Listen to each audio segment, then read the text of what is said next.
do Hernan Crespo ontem, que eu até gostei inicialmente da ideia de ter o Negrutti, acho que seria um teste interessante ter o Negrutti, mas ao lado do Maia ficaram 2 meias de marcação que no fim não marcaram ninguém, né?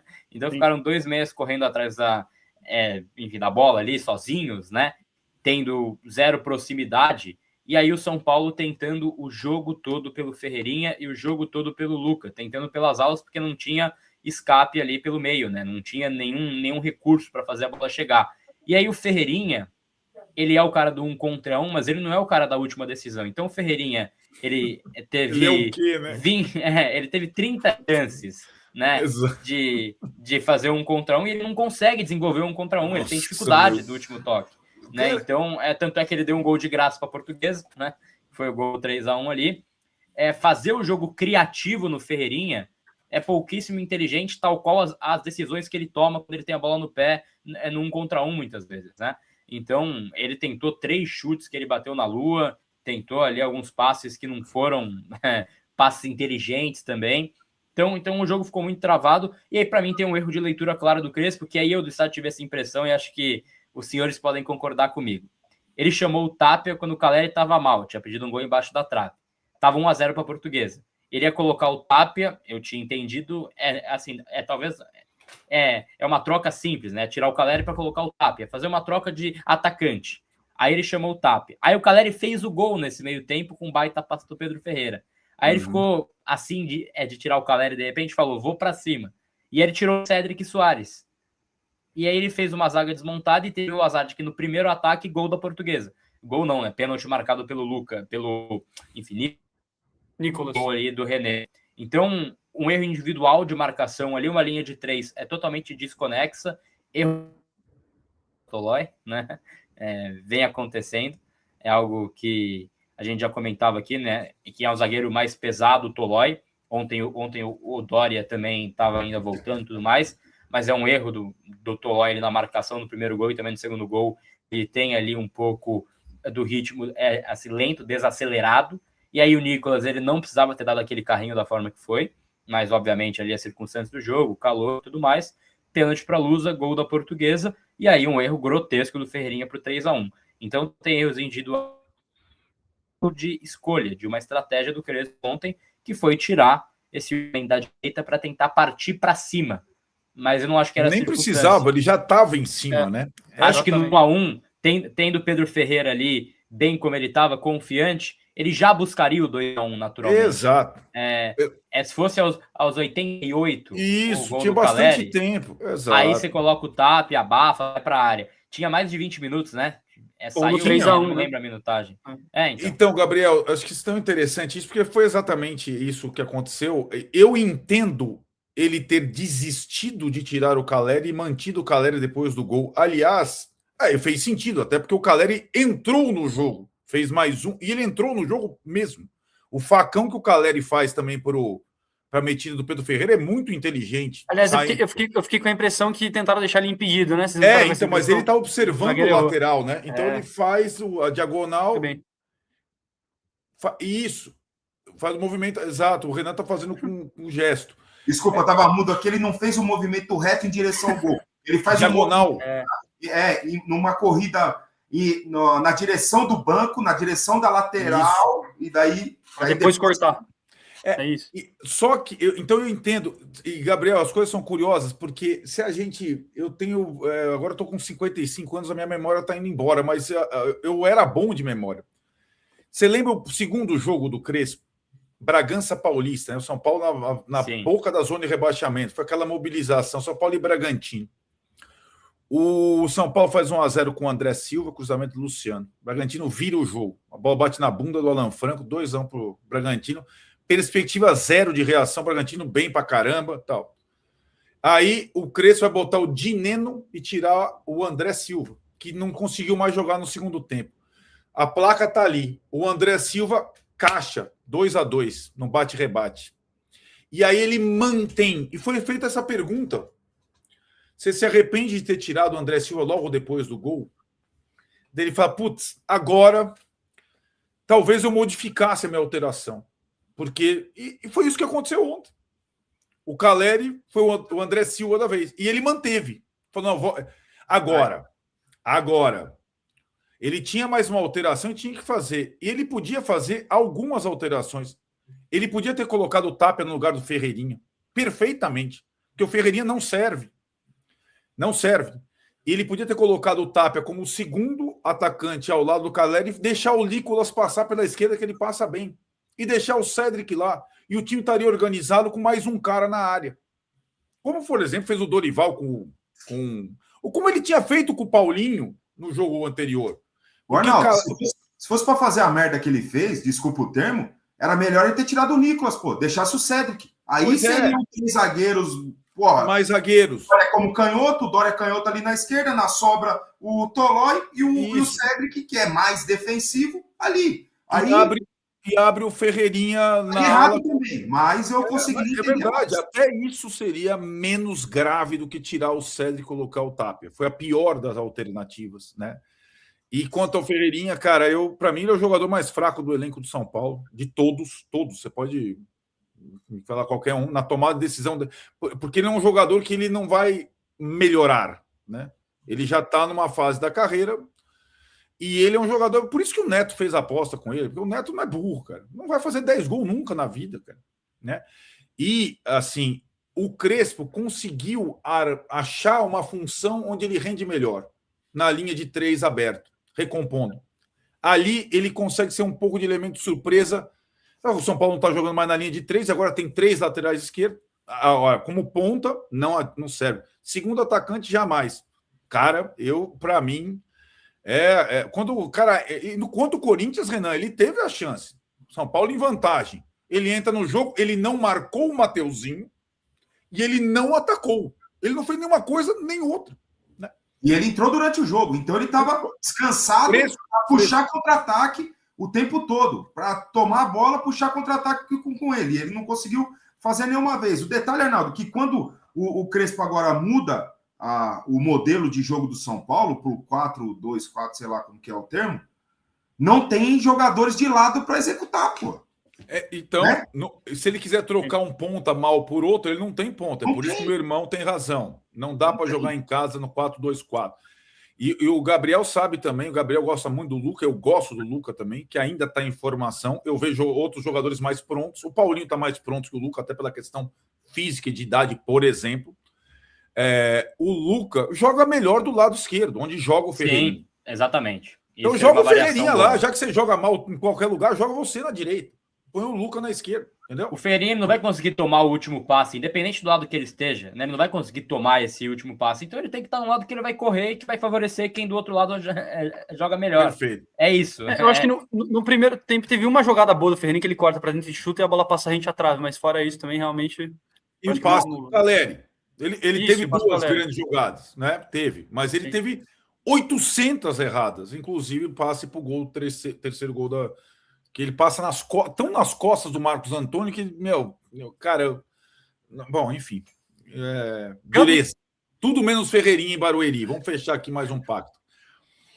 O Ferreirinha, talvez um dos melhores jogos que ele tenha feito foi como ala, né? Naquela partida contra o Flamengo. Discutivelmente. O Gami Filmes, amigos que reclamam do gramado sintético, reparem que na Copa agora nos Estados Unidos todos são sintéticos. Por que será? Vai tirar e colocar também o natural?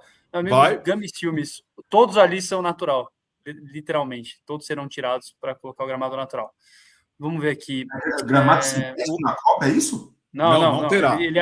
Não terá. Sintéticos todos naturais. Substituídos. Aliás, serão 2 espécies de grama, né? Uma para estados quentes e outra para estados frios. Tamanho cuidado, né, que a FIFA tem com o gramado natural, não com o piso de plástico. O Creis aqui reclamando bastante, Cigano criticando bastante o Lucas, o Ferreirinha está sendo bem criticado aqui, hein? Mas o De Jesus acha que o Ferreirinha é melhor que o Lucas hoje. Jogou mal no primeiro tempo, mas a zaga Não. E a galera também aliás, o Lucas Moura também, dependendo do time, se o lateral tem time que joga com o lateral mais expresso, poderia, como ele jogou melhor com o Zubeldia, jogar de lado, esquerdo, direito, poderia jogar. E a zaga no próximo jogo, dá para ir com linha de 4 ou linha de 3? Vocês iriam? Assim, acho que se for linha de 4, seria Arboleda e Sabino, ou Arboleda e Alan Franco. Qual que seria? Acho que tem que haver convicção agora. Teve... temporada. Aí você treinou na formação de 3 zagueiros. Então você moldou seu time para jogar assim. Aí, em 3 rodadas, partidas, você muda a sua linha de 4. Então agora os treinos passam a ser numa linha de 4 defensores. Aí vai mudar de novo? Acho que agora mantém, pelo menos por um período. Né? Obviamente não dá para ser teimoso, mas assim, mantém.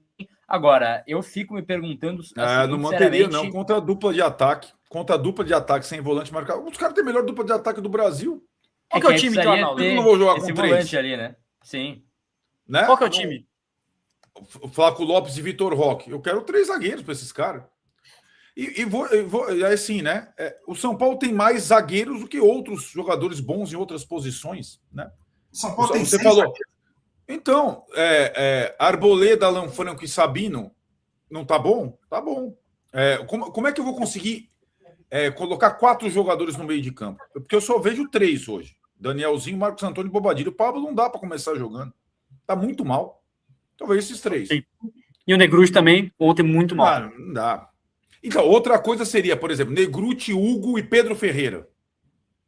Aí você tem balanço. Você tem um mais preso, o outro fazia o segundo. Aliás, era meio de campo do Sub-20. E o Pedro Ferreira, não, mas Negruti, Pablo e Lucas, Jesus Cristo, superstar, não dá. Então, mas qual seria o time, então, para domingo? Para mim, eu falei, para mim, eu acho. Tudo bem que o Abel deve saber disso mais do que eu, né? Para mim, o time que jogou contra o Palmeiras no jogo do roubo do Ramon Abate Abel é um bom time para jogar contra o Palmeiras. Mas com o Caleri... 3 zagueiros, 3 no meio. Não, o Caleri não vai começar. Não vai pro jogo. Ainda mais no sintético. O Luciano e Tapia. Tapia faz gol em todo o clássico. Tapia fez gol contra o Palmeiras, fez 2 gols contra o Corinthians. Deixa o Tapia lá, meu. Tá fresco. Tapia ele entrega fisicamente, Arnaldo. Eu vou ser muito sincero. Eu tenho lá minhas restrições contra o Tapia. Só que ele entrega muito. Pô. Ele entrega muito. Ele não desiste de uma bola e corre que não maluco. E nós estamos precisando disso hoje, pô. E assim, Valentim, com o Mike e o Wendel de alas estão descansados, você tem mais profundidade. Não é a linha de 5 com o Cedric que fica preso, tem dificuldade. Com o Mike e o Wendel, você tem saída, como você teve em Itaquera. Muitas vezes, no primeiro tempo. O time de Itaquera não é um time ruim. Só que, para mim, Itaquera, qual foi o problema? Lucas Moura. E não o terceiro zagueiro.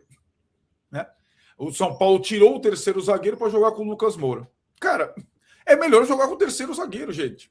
Né? Por causa disso, lá também, em todos os momentos do jogo, eu achei o time vulnerável. Pois é. Mesmo estando com os 3 volantes, né, os 3 meio-campistas ali, o Danielzinho, o Marcos Antônio e o Bobadilha, eu achei o time vulnerável, eu achei o time espaçado, desequilibrado. Né? Sabe que eu tenho o mesmo pensamento com o Arnaldo. Eu faria 3 zagueiros nesse jogo aí. Colocaria os 2 alas marcando lá em cima o Piquerez e quem jogue lá, o Gia e quem quer que jogue. Kelvin deve ser, né? Kelvin, marcando lá em cima, não dando espaço. E aqui, ó, um primeiro volante, o Danielzinho, Marcos Antônio e Bobadilha. Porque aí, Gabriel, eu não acho que é a questão de dar um passo atrás e falta de convicção. Ele tem falado, pelo menos, que ele tem é o momento de ele testar outras formações. E o 4-2-4 não deu certo. E ele vem se referindo ao Paulistão como pré-temporada, né? Ele falou isso depois do jogo contra o Corinthians.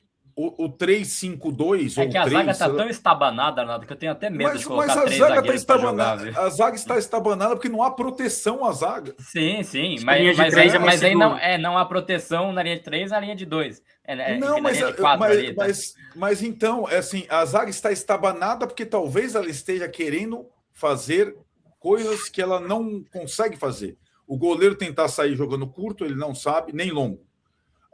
O Alan Franco inventando mais e na sobra o Alan Franco não serve, ele só serve caçando.